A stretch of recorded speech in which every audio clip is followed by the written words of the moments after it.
আসসালামু আলাইকুম। আমি আজকে একটি আচারের রেসিপি নিয়ে আসলাম। দেখুন আচারের রেসিপিটা কিভাবে আমি তৈরি করলাম।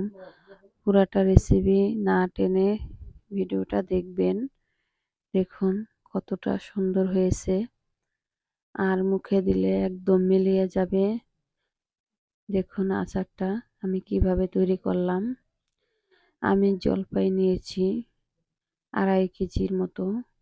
এরকম করে কেটে নিয়েছি। এই যে দেখুন জলপাইগুলো আমি সব ধুয়ে পরিষ্কার করে এরকম করে কেচে নিয়েছি। এখন আমি কড়াইতে জলপাইয়ের উপর চিনি দিয়ে দেব ১.৫ কাপ পরিমাণ। চিনিটা ভালোভাবে আমি একটু ঢেকে দিয়েছি। এখন দেখুন আমি সুন্দরভাবে একটু নেড়েচেড়ে দেব।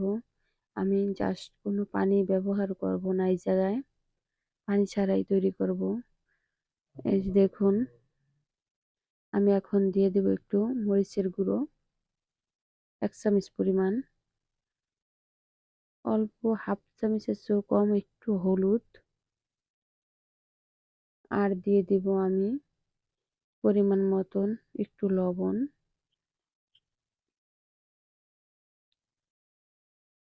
এখন আমি এটাকে ভালোভাবে নেড়েচেড়ে মিক্স করে নেব। দেখুন চিনিটা গলে যাচ্ছে। যারা একদম নতুন আচার তৈরি করতে পারেন না তাদের জন্য এই রেসিপিটা। দেখুন আচারের ভিতরে কতটা পানি বের হয়েছে। চিনিটা গলে একদম পানি হয়ে গিয়েছে। এই দেখুন আমি দিয়ে দিলাম কিছুটা চিলি ফ্লেক্স দিয়ে দিলাম, দিয়ে দিব পাঁচফোড়নের গুঁড়ো। এটাকে আমি একদম হালকা করে মিক্স করে নেব, যেহেতু জলপাইটা একদম সিদ্ধ হয়ে যাচ্ছে। এই দেখুন এখন আমি দিয়ে দিব সাদা সিকড়া, ২ টেবিল চা পরিমাণ সাদা সিকড়া ব্যবহার করেছি আমি। এখন আমি আবার উপর দিয়ে কিছু পাঁচফোড়ন রেখে দিয়েছিলাম, ওটা আমি দিয়ে দিলাম।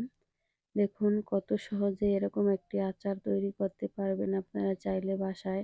এই দেখুন হাতের ভিতরে আমি নিয়ে নিয়েছি, দেখিয়ে দিলাম। এরকম হলে বুঝতে পারবেন আপনার আচারটা তৈরি হয়ে গিয়েছে। আর আমার ভিডিওটা যদি ভালো লেগে থাকে অবশ্যই আপনারা সাবস্ক্রাইব করবেন। আর দেখুন কত সুন্দর একটি কালার হয়েছে। দেখুন আমি আপনাদেরকে দেখিয়ে দিয়েছি, দেখুন কতটা সুন্দর হয়েছে ভিতরটা। আরও একটি আমি ভেঙে দেখাচ্ছি।